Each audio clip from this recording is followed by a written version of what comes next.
Hi, my name is Abby Dumes. My pronouns are she, her. I'm a white woman with brown hair and a braid. I have on a blue and brown floral print shirt with turquoise earrings. Over my left shoulder is a red framed painting, and to my right are bookshelves.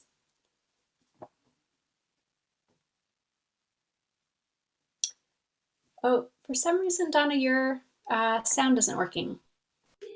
I'm Dona Murphey. My pronouns are she, her, Aya. I am a Korean American woman with brown hair, some blonde highlights. I'm wearing an orange shirt, and in the background is a bookcase with many colorful books. Thank you so much. And Dr. Murphey, thank you so much for being here and being willing to share your story with the Global Feminisms Project.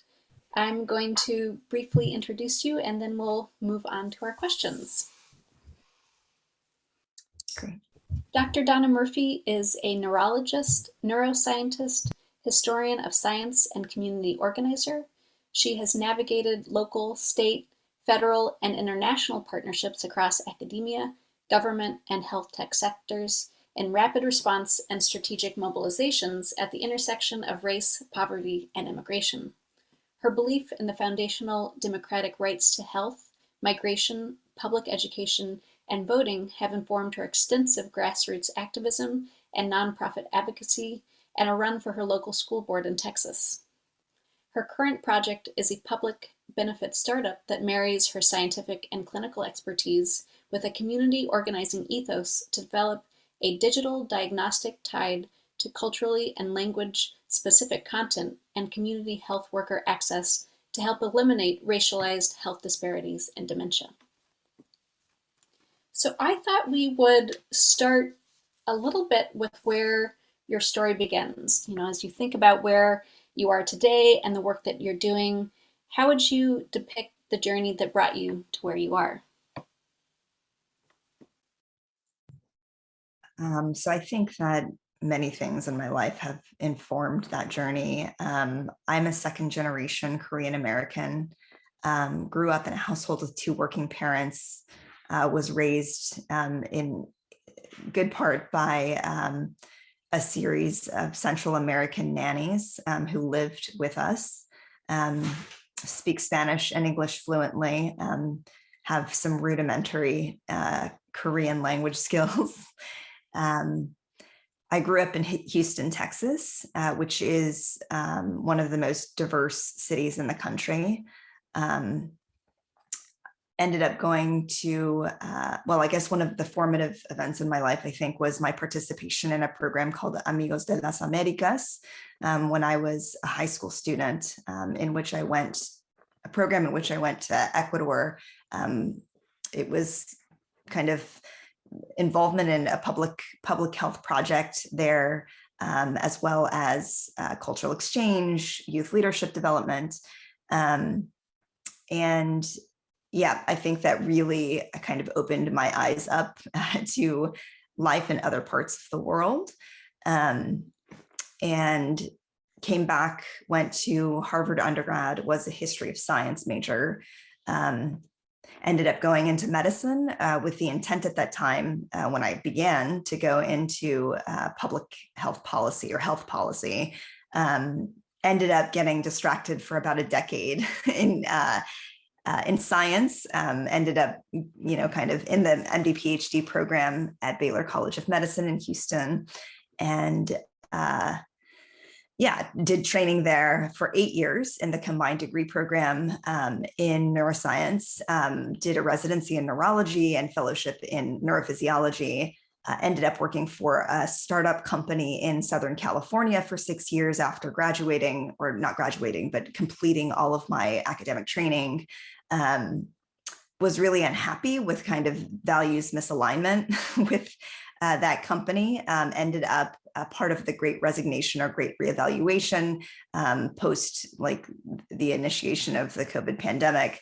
And in 2021, left that position, was really struggling about where to go next, but had spent actually during that time that I was with that company, probably a second or third job's worth in advocacy, in the topics that you mentioned, or the issues that you mentioned earlier in my bio, and decided that I needed to, whatever was next, I needed to be able to combine all of those extracurricular activities, which were my passions, right? With what I was doing for a living, and ended up deciding to start my own company, which is something that very much incorporates all of my values in the dementia space, caregiving space. And this was 2021, is that when? Yes, that's when I left my prior company. Mm-hmm.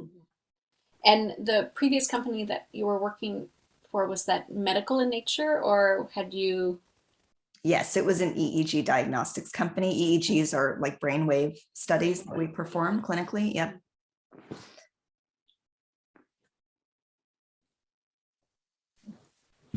So I guess the next question would be thinking a little bit about sort of the background to your work, and uh, what drew you to the work initially. We can either talk about what the work that you're doing now or the work that you have done and synthesize some of that, um, and how some of this work has been shaped by experiences from your own life, which you mentioned a bit, and whether any of these um, parts of your career journey has been a result of your engagement in feminist activism. Sure. So I guess one thing that is important that I failed to explicitly mention is that during the 2016 election, I became a lot more explicitly politically involved.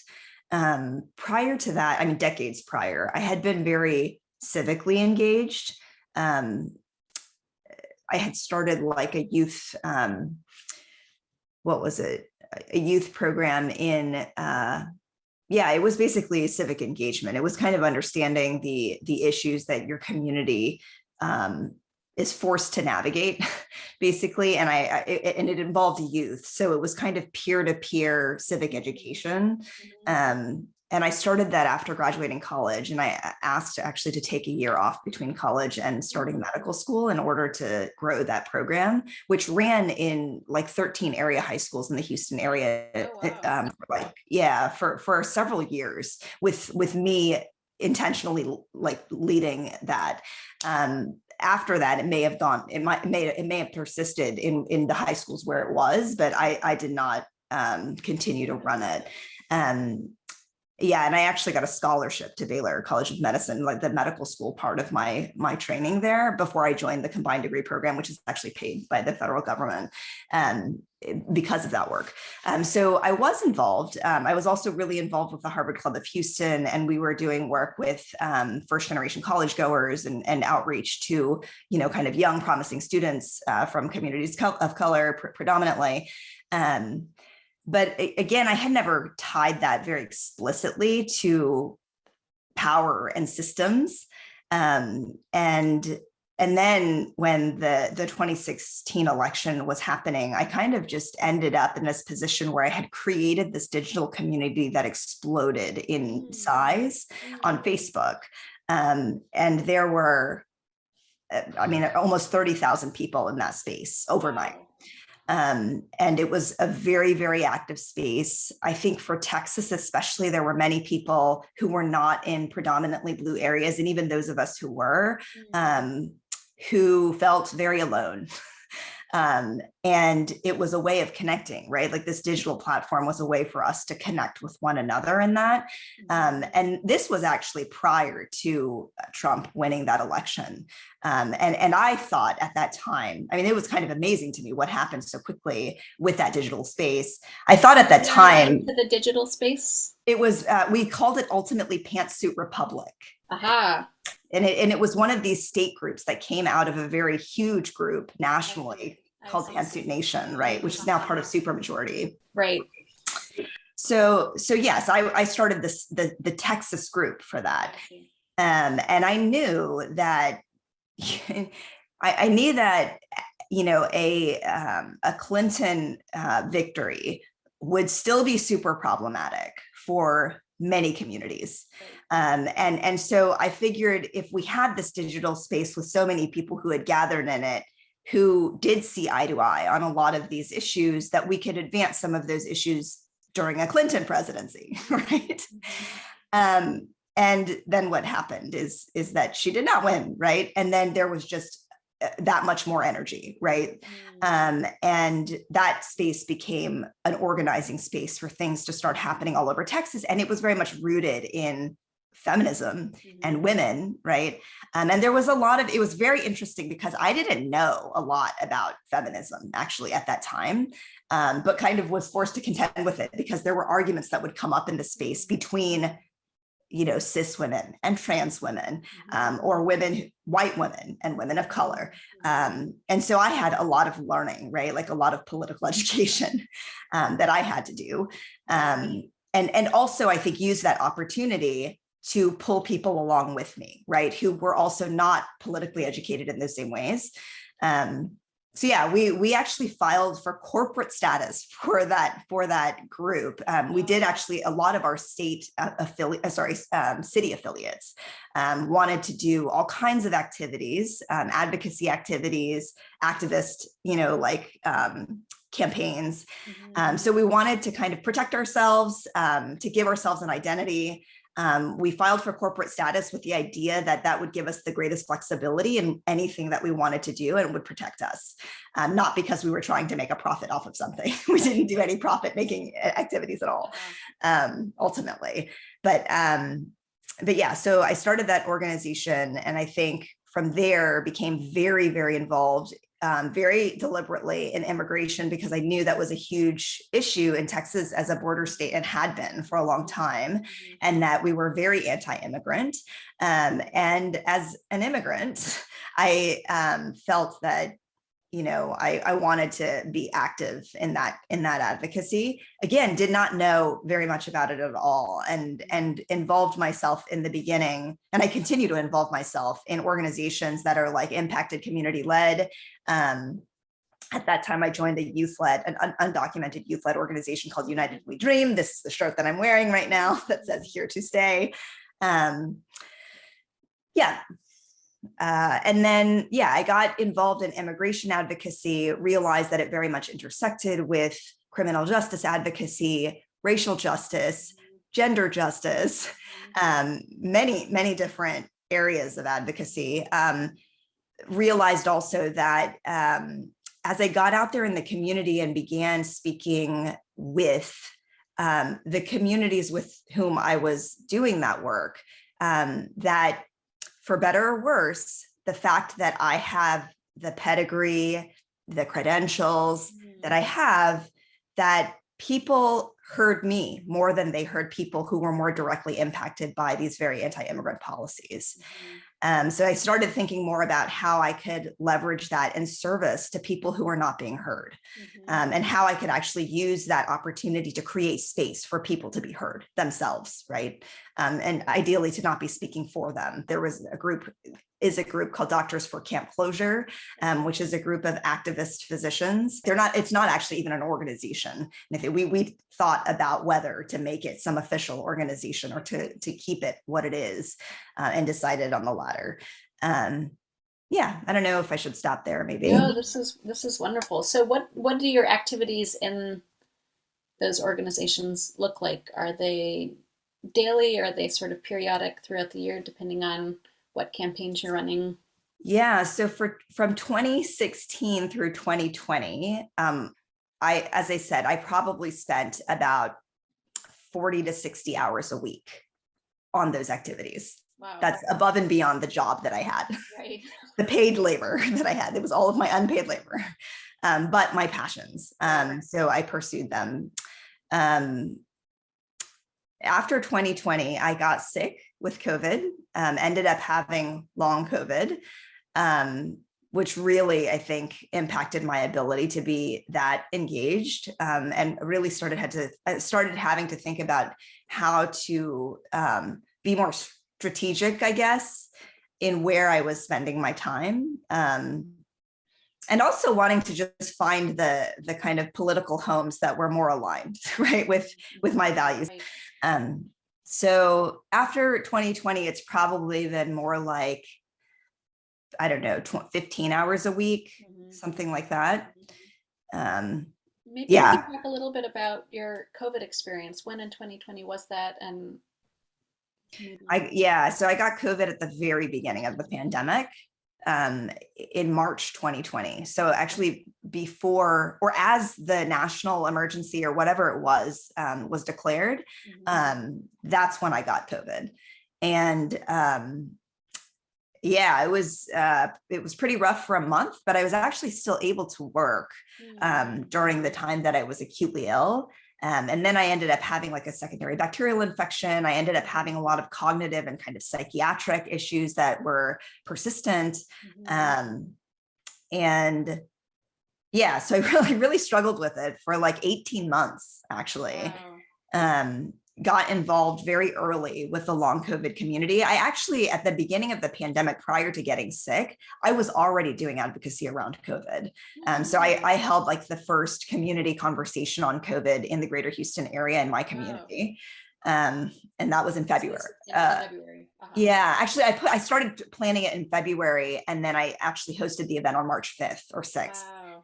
And then ended up getting sick almost immediately thereafter. But yeah, I mean, that was a very interesting time. I didn't intend to get so involved in that advocacy, but always have been doing things in my community. As I mentioned to you, I had to run for school board, and had always been involved in ways to, kind of leverage my medical and scientific background, also just my identity as a parent in the district, as a person of color in the district, to do advocacy where I felt like it was needed. And this was one of those places where I felt like it was needed because something was coming and nobody was talking about it in our community. So what was the response at that March 5th or 6th meeting? I think people didn't really know what to make of it at that point. The attendance there was pretty low, like the people who showed up in person. And that may have also been because people were a little bit concerned about showing up in person. But I think that most of it, given my knowledge of this community, was that they just didn't think it was a big deal yet, didn't know what to think of it. I did have like 3 different like local media stations, including a Spanish language station, come out and cover it.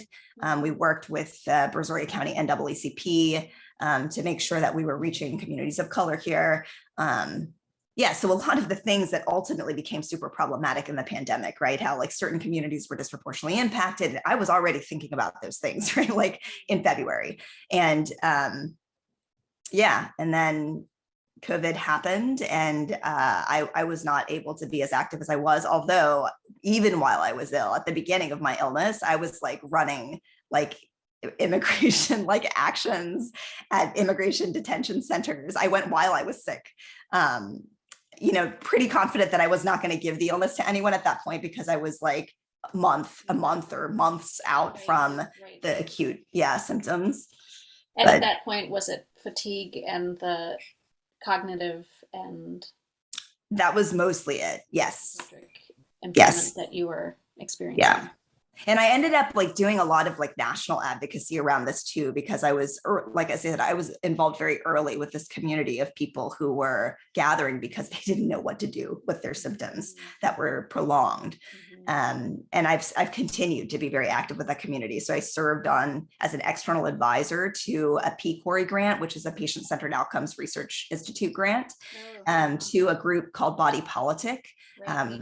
And also they had invited me recently to be a part of a committee of people who are evaluating grant applications for up to $5 million of private money actually coming from a donor. Wow. So I'm involved as a patient, as a community organizer, as a physician scientist, in all of those capacities, really, I think, to inform, how we decide who gets this money to research this problem. In the conversations that I've had with long COVID patients and advocates, the theme of resting and pacing has been quite salient. As you think about your experience of being sick and continuing to work, do you have any thoughts, reflections about resting and pacing? And Yeah, I've always had issues with this. Like I would, you know, lose sleep chronically. I think throughout my life, I've been this way, right? I am always doing too many things. And I think I had that expectation of myself. And I think because I am just this way, people around me also end up, I think, having that expectation of me, that I'm like extremely productive, that I get like, you know, 3 people's jobs done, right? Like at the same time. And so it was really hard, I think, when I was not able to do that. And it was really clear that I could not do that or I would physically pay for it. And it took a lot of adjustment. I had to get a therapist to like work through that, and like my own like perception of myself and self-worth. Yeah, it was really challenging. And I think I still struggle with it a bit. And I'm still, you know, now that I'm feeling better, I've kind of reverted to my old ways. And I do notice that I pay for it, right? Like I start having those symptoms again. And I know the consequences too, right? I'm a neuroscientist, I'm a neurologist. I know the acute and the chronic consequences of sleep deprivation. And I still do it. It's just, it's bad. It's a habit. And because now I'm not consistently with those long COVID symptoms, I'm reverting to those bad habits again. Unfortunately, I have to try to hold myself accountable. Yeah. Yeah, that was going to be another question I had, was experiencing something as a patient that was within your realm of expertise as a scientist. Yeah. That's been really interesting. I mean, like in some ways, I feel very grateful because I understand what is happening to me and I don't dismiss my own symptoms, right? And I think that people who don't actually have that understanding, they question whether their own symptoms are like things to be concerned about. And when they do then feel ultimately, yes, this is something that bothers me, this is definitely a change from where I was before, and they seek counsel, a lot of people were reporting that their concerns were being erased by physicians, right? And that really was pretty tragic to me because I have this privileged understanding of like the brain, and so for me, I can validate my own symptoms. Yeah, I mean, so I tried to make myself available through Body Politic and otherwise on Facebook whenever I would post about this and people would reach out to answer people's concerns, right? And to validate their symptoms, because I found so often that they were unfortunately talking to physicians who were very dismissive. And I think some of that was probably because physicians didn't know what to do with it, right? To be fair, especially earlier on in this disease where we didn't even know that it, or I mean, I knew because I intimately experienced it. And also I read about I read the stuff coming out of Wuhan and Lombardy and like avidly read that stuff. And so they were talking very early about neurological symptoms. So I knew, but like most of my colleagues didn't know. I'm sure because they were actually dealing with COVID in patients, and I don't actually see patients. I read brainwave studies. So actually dealing with the reality of that and how insane that was for my colleagues, I understand how they couldn't keep up with all of that information. And they didn't know what to do with it. And usually patients are seeking answers, right, to their concerns. But they are also seeking validation. I have to say, not even necessarily a solution, but at the very least, they're seeking validation of their symptoms. And I think what a lot of physicians were doing is that because they couldn't provide an answer, they just kind of erased the concerns, which was unfortunate. But I think that's changing now, which is good. Yeah. Were you able to find validation in clinical spaces for yourself? Was there a journey for you trying to find help, and what was that like? Yeah, I mean, that was interesting because I spoke to colleagues and friends who are colleagues about my symptoms. And I did feel that some of the time it was not very common, but some of the time people would try to kind of minimize what I was experiencing. For instance, I was like, and remain quite convinced that I had some small strokes, right, from the clinical description of the experience. And I would say this to people, and I would sometimes get pushback from neurology colleagues, right? And they're like, well, maybe there's another explanation, and that sounds a little bit weird. And, so, but, they wouldn't have a better explanation, actually. I would be like, well, here are some of the alternatives in terms of like differential diagnoses, and those don't match. So I really think this is the only thing it could be.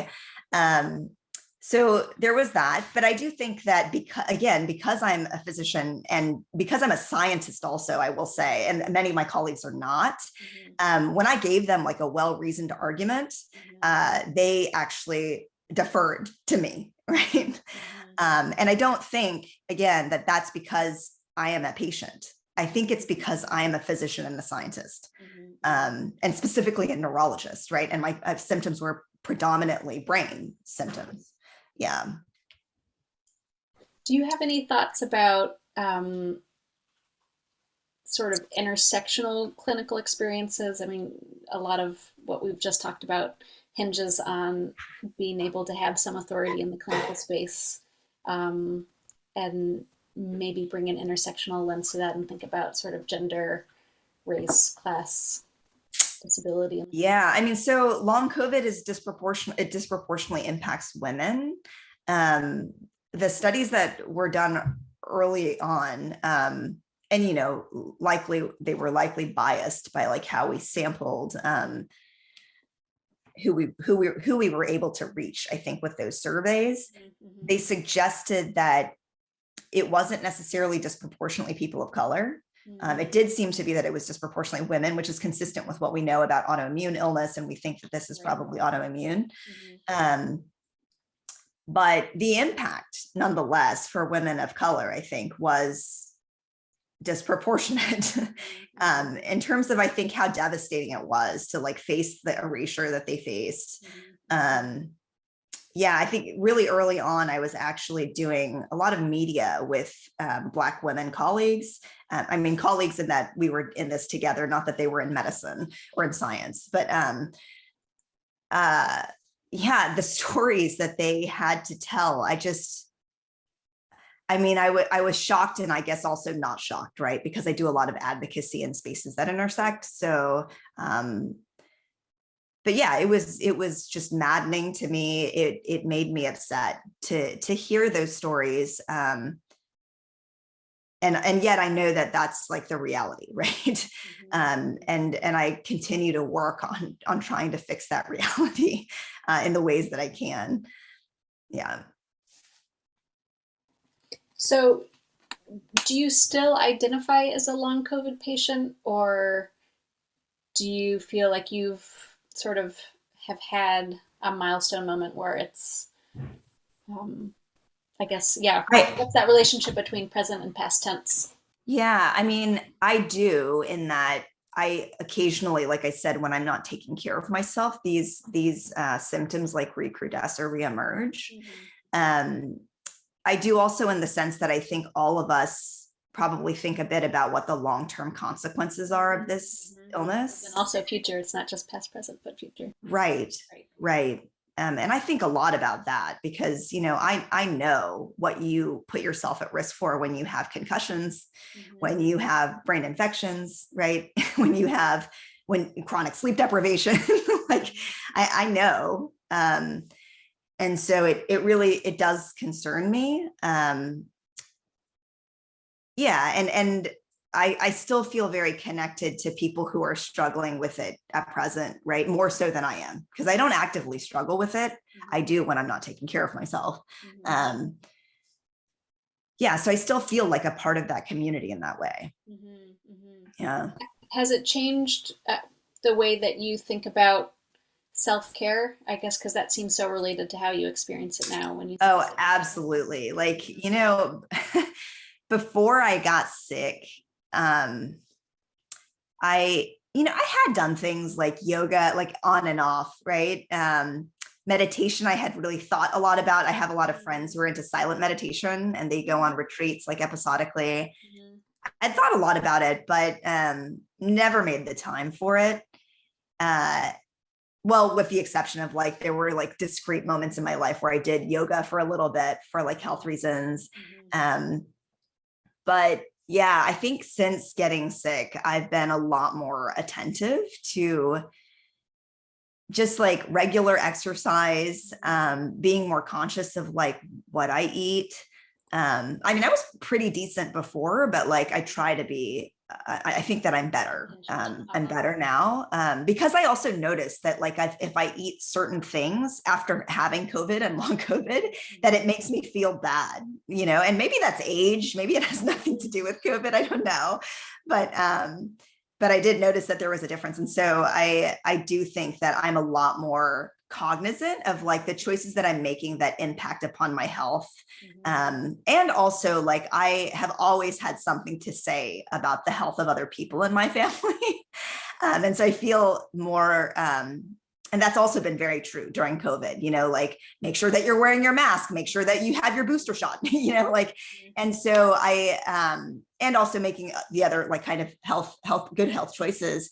I feel like I need to also live that myself. So yeah, I've tried to be better about self-care. I think in the work that I do also, interestingly, like in kind of movement building work that I do as a community organizer, I think a lot about how we integrate those practices into healing justice frameworks. Yes. Yeah. Yeah, talk a little bit more about that. I recently listened to an interview with Adrienne Maree Brown, who also spoke about sort of how those things go together. Yeah, I mean, it's been so fascinating to me because I was never aware, never really thought about how our experience in the world is so very much rooted in our bodies, right? And how injustice has actually become embodied, right? How we internalize things in very physical ways. And yeah, I think I recently got more. So one of these organizations where I've decided like I'm going to spend more of my time here is a very progressive organization that's actually national, but we're a local affiliate called NACASEC. So they do a lot of like, you know, citizenship, justice, voting rights kind of advocacy. Okay. We also do a lot of language justice work in Houston, Greater Houston. That group often will show up like we just celebrated our first year being like an official organization. We will show up to protests with our Korean drums. And this is something called pongul, and it's been used historically. It was used by farmers in kind of celebration and other kind of cultural rituals. And in, I don't remember now when it was, farmers started using those that drumming in protest. And so organizations in the United States, particularly in NACASEC, I don't know if there are other Korean American organizations who do this. We will show up to protest with our drums, and it's very notable, right?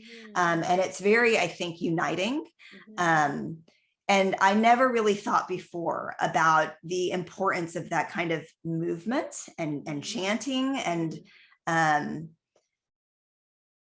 yet like the opportunities that I've had to do things like, you know, Adrienne Maree Brown talks about, I think, generative somatics, right? And Public Health Awakened is a group that actually held a healing justice like workshop for a bunch of people who consider themselves healers, right? Whether you're a social worker or you know, an advanced practice provider or a physician or whatever you are, for those who feel like we are engaged in healing work, they provided this workshop for us to engage with that kind of somatic work.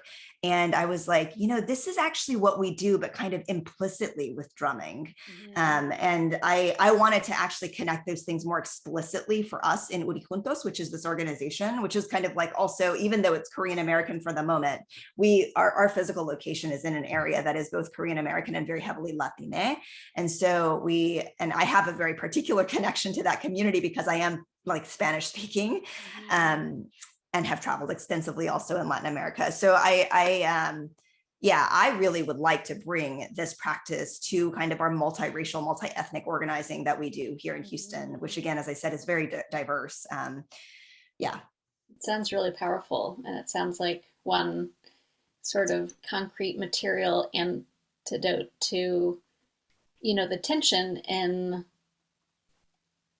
activism, particularly in this case, it's not in the context of long COVID, which is even more pronounced, where you're tired and having to Right. advocate. But how do you replenish the self Right. while while fighting? So that's a really great example. Um, so this kind of goes back a little bit to something that you said earlier about when you founded Pantsuit Republic, and felt like at the time you didn't know a lot about feminism, but sort of learned on the ground. Um, my question would be how you now understand the term feminism, and whether you consider yourself a feminist, and maybe how that changed through that work. Yes. I definitely see feminism as intersectional. I see it as irreducible, embodied, can be soft, but can also be fierce. I think often misunderstood and maligned, rooted in relationship as much as it is in self-determination. And I definitely identify as a feminist, although, as I said, because it often gets misunderstood, I don't necessarily, use that word all the time, right?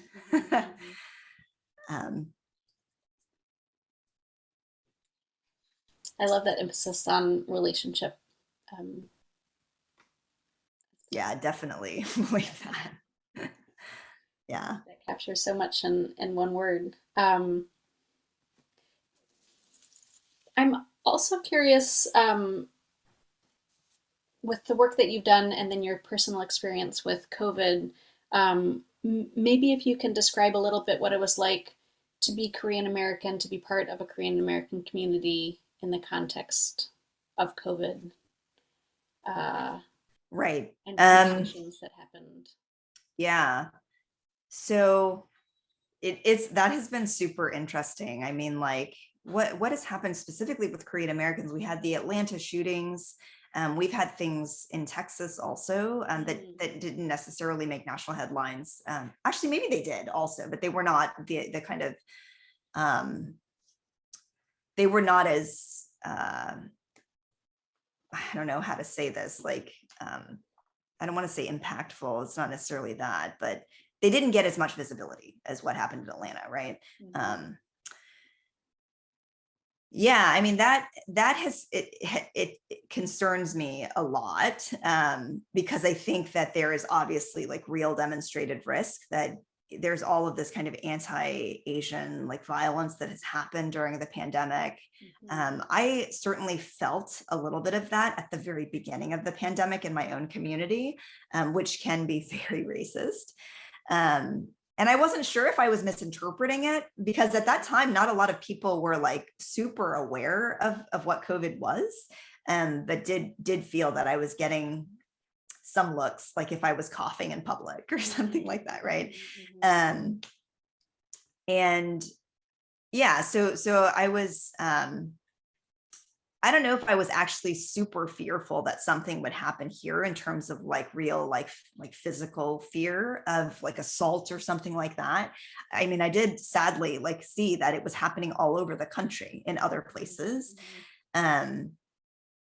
Houston is a really interesting place, and so is Pearland, where I actually am, in a suburb south of Houston.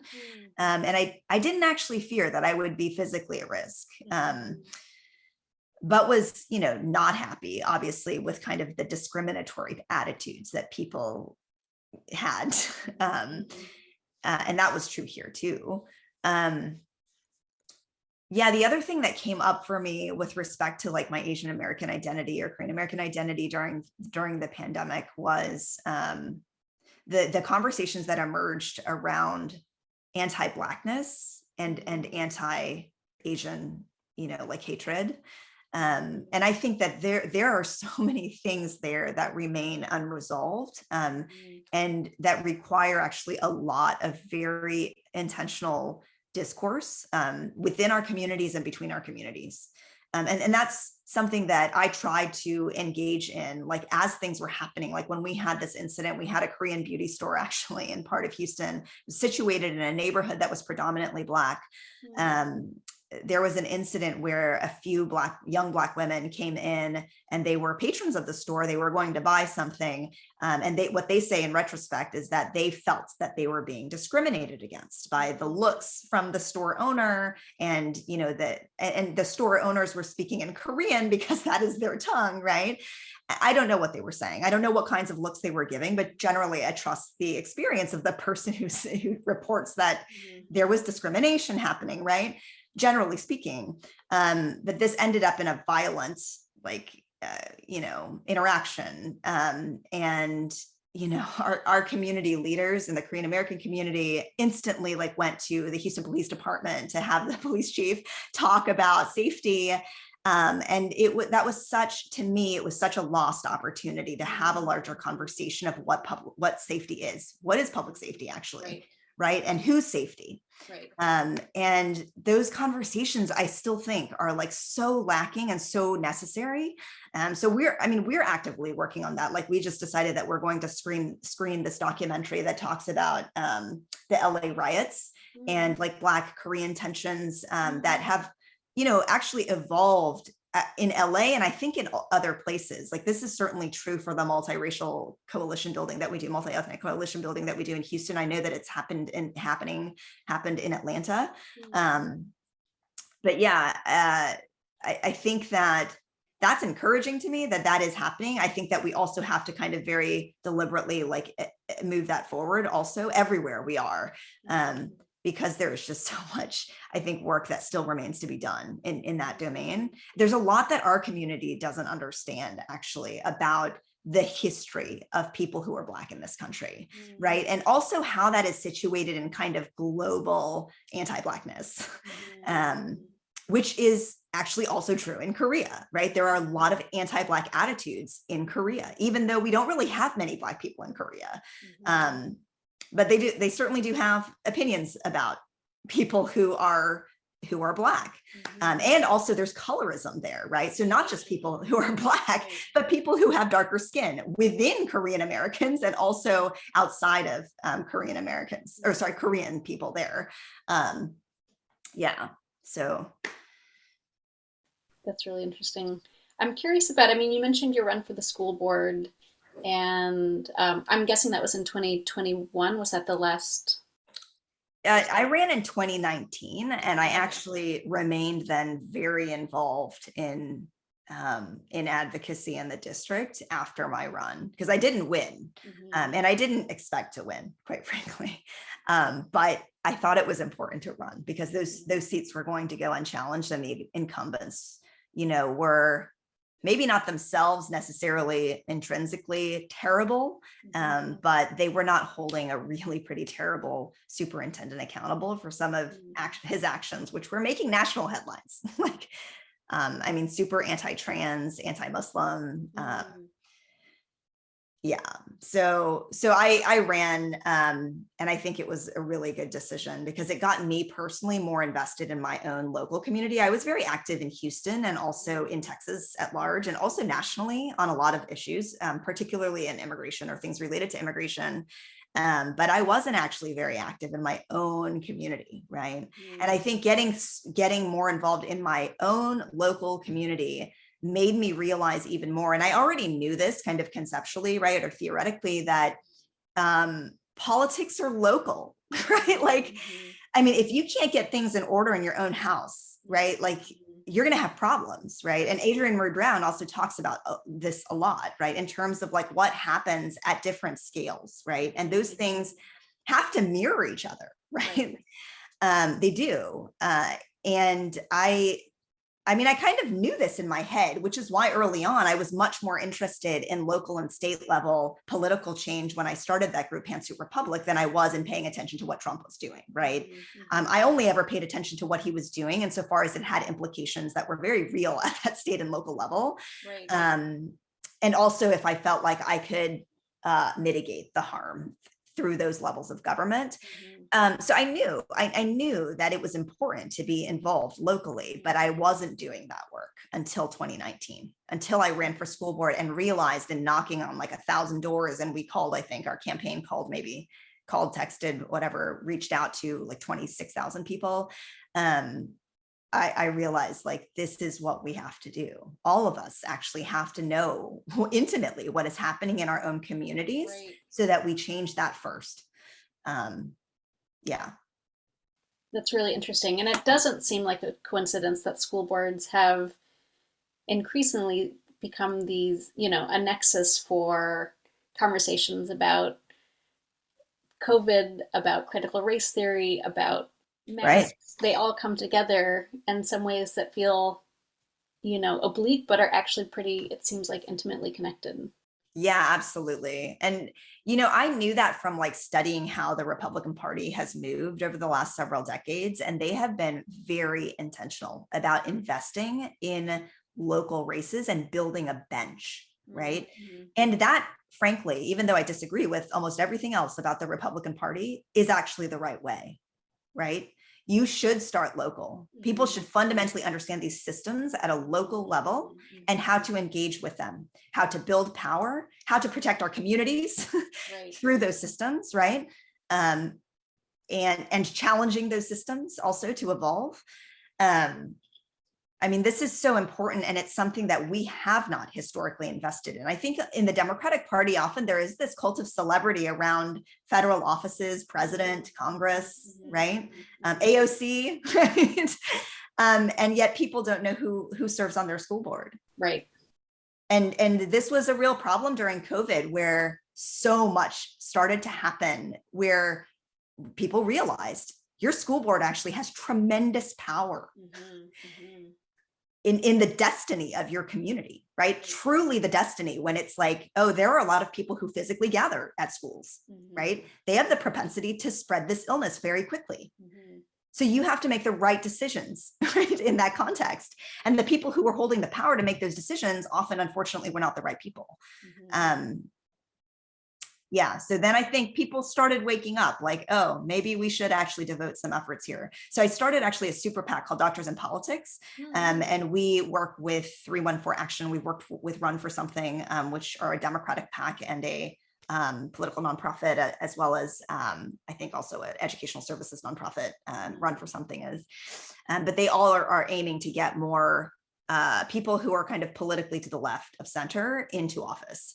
And Doctors in Politics, similarly, we are looking to get patient-centered, justice and equity-oriented physicians, rather than like guild-centered or profit-centered physicians, into political office. And our intention, at the beginning, the guy who started Doctors in Politics, and he recruited me almost immediately. He was very interested in getting doctors into Congress, and I pushed back like pretty hard. And I said, like, we have to invest in local and state level offices. And so we started doing that. And now we're really developing that effort, because what we realized very quickly is that there is so much lack of political consciousness and political education among our colleagues that we have to start more local. Like, it's not realistic to say that we can have physicians run for political office at the federal level with any like viability, right? Like, they're not going to win when they haven't even consistently voted, right? They've never shown up for their school board election. So they don't understand how these systems work. And it's not practical to think like we can actually make change immediately like that. But we can make change at a local level, getting people plugged into running for school board or running for a small like city council or something like that. Yeah, so. Wow, that's really interesting. And that ties in so well, because I was going to sort of wrap up with questions about sort of ideas and reflections on health equity going forward in the context of COVID. More broadly, this sounds like it might be one of the things you might add to the list. Yeah, no, I have gotten a lot more involved in health equity work, and explicitly through this like public benefit startup that I'm involved in now.